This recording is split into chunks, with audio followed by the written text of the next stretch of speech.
No final do século XIX, no estado de São Paulo, houve um aumento dos surtos epidêmicos de febre amarela, principalmente em cidades como Campinas, Araraquara, Ribeirão Preto e São Simão.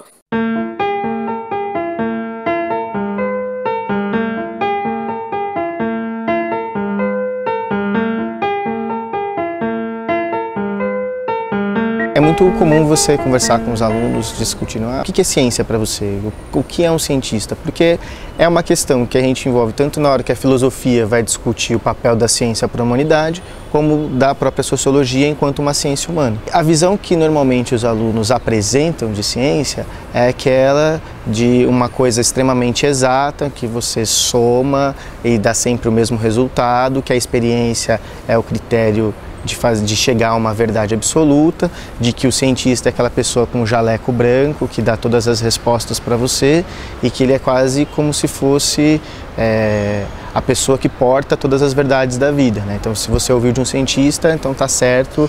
E é assim, como a gente estava no início do ano, tinha toda aquela discussão sobre o Zika vírus e como que essa doença estava sendo colocada, a questão de se ela gerava ou não gerava a microcefalia, etc. Então, o que eu propus de imediato foi, gente, vamos discutir, para a gente discutir ciência, vamos discutir os problemas que a gente está vendo hoje na mídia. Então, vamos pesquisar o que a mídia está falando que é o Zika vírus, vamos tanto pesquisar nessas mídias mais tradicionais como em sites mais vinculados à pesquisa científica, vinculados a uma reportagem com um cunho um pouco mais criterioso, para que vocês tenham uma bagagem que a gente possa discutir a partir daí o que é a ciência, como estão aparecendo essas diversas possibilidades de discussão por uma doença e para as consequências de uma doença que ainda não se tem certeza.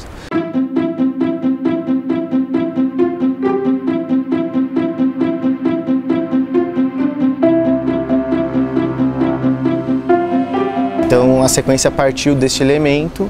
Eu selecionei um texto sobre a febre amarela que eu tinha trabalhado aqui em um curso que eu fiz à distância aqui pelo projeto BEDUC. O curso era justamente como você aplicar alguns textos da história da ciência em sala de aula. E eu tentei trazer esse texto que falava da febre amarela no final do século XIX, início do século XX, discutindo questões como as diversas abordagens possíveis para se chegar ao combate da febre amarela, para mostrar para os alunos como que isso poderia ser, como essa questão da ciência como algo que está sempre correto e que está sempre uma verdade absoluta, não era bem assim, uma vez que naquele momento histórico você tinha diversas abordagens que tratavam do assunto da febre amarela e que algumas delas se mostravam eficazes, umas mais que as outras, e em determinado momento foi utilizado para o combate à epidemia que está acontecendo no Brasil. Outros pesquisadores chegaram na teoria dos miasmas.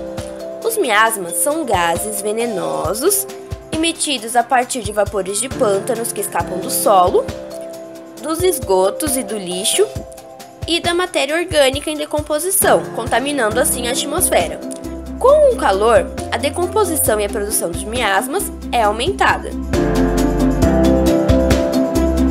Eles chegaram a diversas questões colocadas, que não dava para fechar, porque apesar de você questionar e colocar muitas coisas, a visão que vai sendo construída para cada aluno do que no final das contas é a ciência, até dos debates que foram abertos. E eu pedi então para que eles tentassem fazer uma síntese de toda essa discussão novamente, mas agora não por escrito e sim usando mídias. Então alguns alunos fizeram banners, outros fizeram stop motion.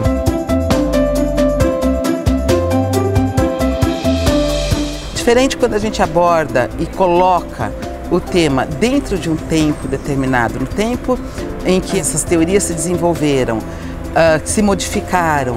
Isso traz para o aluno um conhecimento que supera o conhecimento estrito do cálculo, da teoria da própria disciplina. Ele consegue olhar a ciência de uma forma mais crítica, de uma forma muito mais contextualizada, como realmente uma criação humana, com problemas, com escolhas.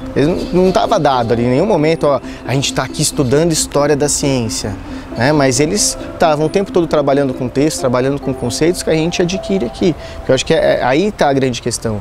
A história da ciência ela não precisa ser o momento, agora paramos e vamos discutir a história da ciência. Não, ela é um instrumento que dentro de diversas disciplinas a gente vai utilizar para enriquecer o processo didático.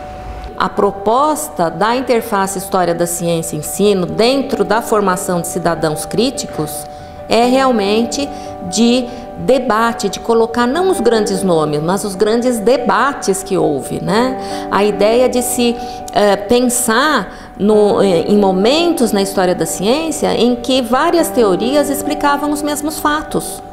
Por que se escolhe uma teoria?